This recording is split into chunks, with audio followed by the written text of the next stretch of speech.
Que hemos querido conversar contigo y recoger tu reflexión. 40 años en la vida de un país podrían ser poco, pero en este caso 40 años del golpe cívico-militar son marcadores, quizás porque los medios lo han hecho marcadores muchas veces. Pero quizás recoger tu reflexión, porque ha habido tantos valores dando vuelta, tantos comentarios, tantas visiones, algunas muy parciales. Sí, no creo que sean los medios los que hayan levantado una noticia, como ocurre a veces que inflan algo. En este caso, llama la atención, la ebullición que el tema ha provocado. Hay comentarios por todos lados, inquietud, hay imágenes, mucha gente quiere hablar. Si uno mira el fenómeno, a uno tendría que llamarle la atención, precisamente. Ahora yo me he preguntado, ¿por qué ha surgido tanto interés? Los mismos chiquillos jóvenes de repente están con carteles sobre Allende, sobre el golpe, cuando nacieron tal vez 20 años después. Llama la atención. Yo creo que hay varias cosas. Un asunto, yo creo que cambió el viento. Hemos estado por muchos años, tal vez unos 30 años, con un modelo de sociedad neoliberal y que se está agotando. Y lo hemos visto los últimos 2 años, desde el 2011, con las protestas de los jóvenes. Los jóvenes nos han hecho topar fondo con este modelo. Ellos representan una inquietud que hay en la sociedad, que tiene otro aspecto, el abuso de la farmacia, los temas de energía, otro tipo de abuso, en los cuales parece ser que el modelo general no va para más y hay un cambio de viento. Es decir, hay un cambio hacia la izquierda, es evidente. Y en este cambio, lo que es natural es ir a buscar las banderas de la izquierda. Entonces, ese es un factor.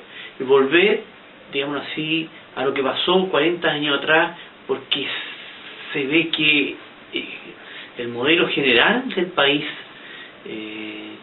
no puede seguir siendo de derecha, por decirlo en otras palabras. También hay otro asunto de fondo, los 40 años en la vida de una persona, en la biografía de cualquier persona, sobre todo si vivió en esos años, si fue testigo o protagonista, como nos ocurrió mucho a nosotros, como nos ocurre, activa en nosotros una serie de emociones, de pensamientos, que nosotros necesitamos integrar vitalmente, necesitamos cada cierto tiempo volver sobre nuestras experiencias vitales, sobre los hitos de nuestra vida, y revivirlo, volver a llamarlos, ponerle nombre. Son parte de nuestra biografía, y esa biografía la vamos escribiendo y reescribiendo sucesivamente durante los años. Hay una necesidad vital de nuestra generación por volver sobre un episodio que nos traumó. Trauma significa golpe, y ese golpe nos traumó. Y para bien y para mal.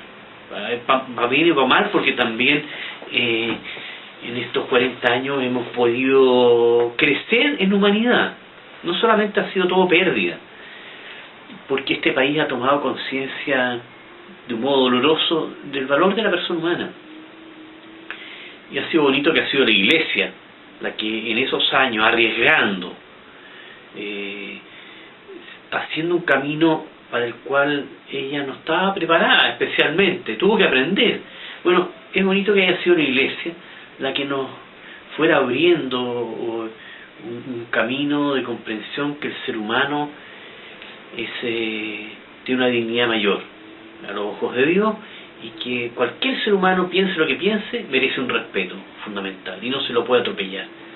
Entonces hay un aprendizaje que ha hecho gran parte del país, de los chilenos, unos antes, otros después, unos con mucho dolor, otros con un dolor tardío, y que yo creo que es lo que hay que hacer en este momento.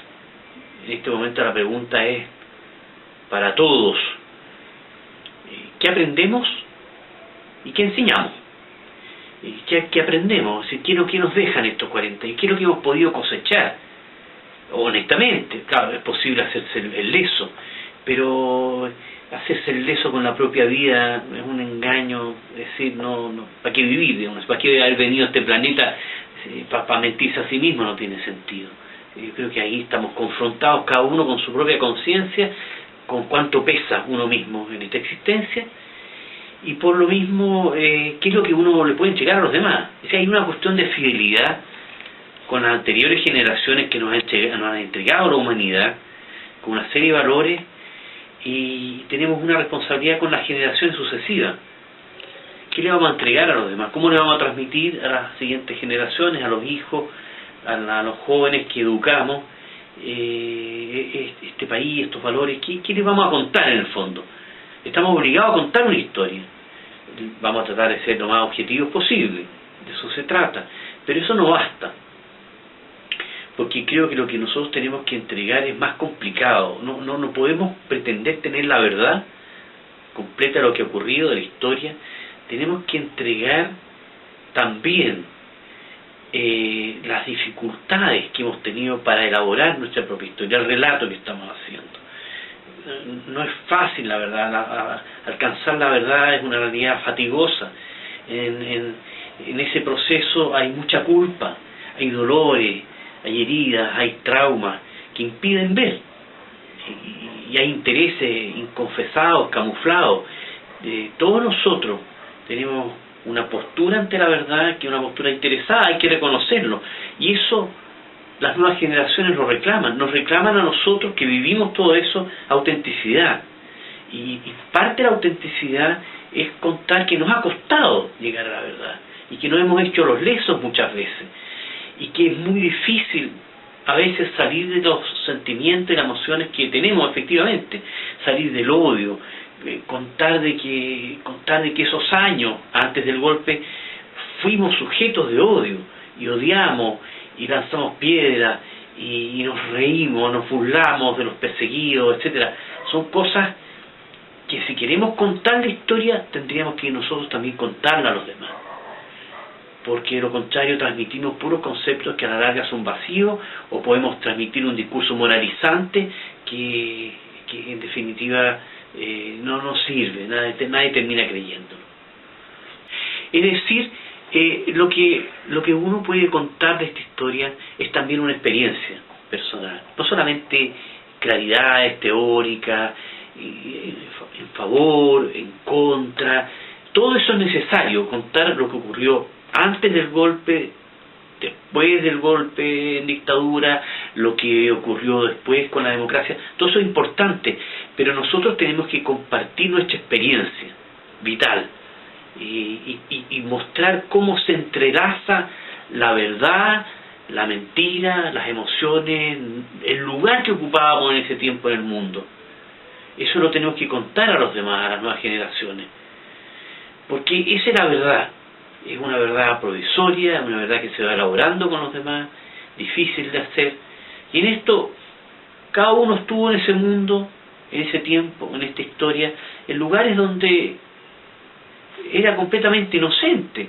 A uno los pilló en el ejército, a otros los pilló en la iglesia, a otros los pilló viviendo en el centro, a otros casi en la cordillera. Uno no elige el lugar donde cae en este mundo. Bueno, cada uno vivió la historia en distintos lugares y ha ido haciendo una historia particular a lo largo de los años. Y es importante en este tiempo, por lo mismo, escuchar a los otros, más que tratar de siempre ganarle a los demás, tratar de convencerlos, tratar de quitarle una petición de perdón o algo así. Yo creo que es un momento, precisamente la ebullición que hay ahora, para escuchar, tratar de escuchar atentamente allí donde aparecen luces auténticas, porque también evidentemente aquí también hay un interés electoral, hay gente que está con el mismo rollo siempre, que siempre se está defendiendo, siempre está atacando. Bueno, a veces hay gente que habla del corazón y con honestidad. Yo creo que hay que tratar de atender a esa gente, mirar especialmente los dolores, hacernos sensibles al compartir de gente que ha sido víctima, de lado y lado.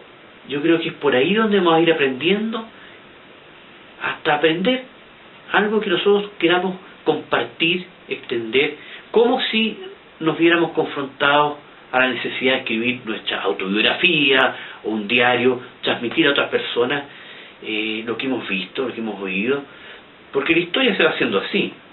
Ahora sí. Otro asunto que también está empujando desde abajo en esta situación son reclamos de verdad, reclamos de justicia, que tal vez es lo más importante, aun cuando a veces no es lo que hace más bulla. No ha habido suficiente verdad, no ha habido suficiente justicia. En la medida que le quede algo de energía a una víctima para pedir verdad y justicia, ese esfuerzo debe ser considerado meritorio. Y si es posible, los demás plegarnos a esa lucha, tenemos que hacerlo. Porque la medida de nuestro futuro viene dada por nuestra fidelidad con las personas que fueron víctimas de atropellos en el pasado. Y eso se juega hoy día en el presente. Entonces, la gente que todavía clama verdad y justicia merece nuestro máximo respeto y máximo apoyo. Bien, y en relación entonces al tema de la verdad y la justicia, hasta el tema del perdón y la reconciliación, yo diría que hay un primer nivel que es el fundamental, y es que el perdón y la reconciliación son acciones interpersonales. Ese es el primer piso de este tema. Es decir, yo solamente puedo perdonar a alguien que me pide perdón, digamos así, y me voy a reconciliar con alguien concreto con quien tuve una dificultad. Ese es el plano fundamental.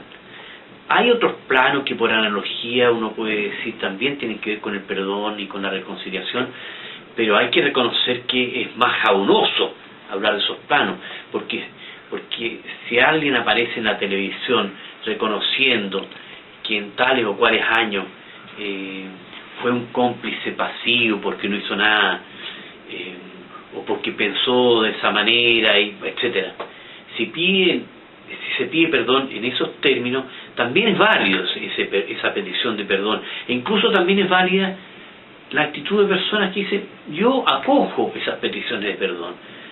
También son un valor enorme, no se puede desconocer. Ahora, lo que sí hay que reconocer que esto ya es más difícil de manejar, y esas peticiones de perdón al voleo en la sociedad a través de los medios, esos llamados generales a la reconciliación, tiene mucho a veces de palabrería que no va a ninguna parte. Lo fundamental entonces es que haya podido darse, cosa que es muy difícil, situaciones interpersonales de perdón y reconciliación, porque muchas de esas víctimas desaparecieron, fueron muertas, desaparecieron, no se sabe a veces tampoco dónde están los culpables. Es decir, tal vez la mayoría de los casos son casos en los cuales es imposible que esos perdones y reconciliaciones se den. A mi entender, esta situación que estamos viendo estos días de agitación, de ebullición sobre el tema del golpe y los 40 años, a mí por lo menos me produce esperanza, porque ha sido una historia muy sufrida, y que el país a 40 años no esté simplemente en paz con situaciones de heridas profundas, de verdades no conseguidas, de justicia no conseguida, significa, es un empeño, es una perseverancia en reconocer que hay valores que queremos los chilenos instalar definitivamente en nuestra tradición nacional.